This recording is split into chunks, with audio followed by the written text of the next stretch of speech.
Hello, আপনারা কি জানেন যে আমরা যে হসপিটালে পেশেন্টকে আইভি ফ্লুইড দিচ্ছি সেটা কিভাবে ক্যালকুলেট করতে হয় বা এটার ফর্মুলাগুলি কি কি? তো চলুন আমরা ইন্ট্রাভেনাস ফ্লুইড অ্যাডমিনিস্ট্রেশন ড্রপ ক্যালকুলেশনটা জেনে নিই।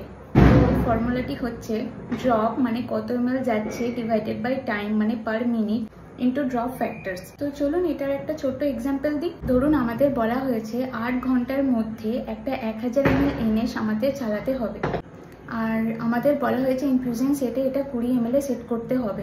তাহলে আমরা কিভাবে ক্যালকুলেট করব? তো এটা খুব সহজভাবেই করা যায়। তো একটু আগে আমি যে ফর্মুলাটি বললাম সেই ফর্মুলা দিয়েই এটা কিন্তু করতে পারবো। তার আগে আমাদের একটা জিনিস করতে হবে। তো আমরা যে 8 আওয়ার্স ধরেছি সেটাকে আমরা ফার্স্টে মিনিটে কনভার্ট করব।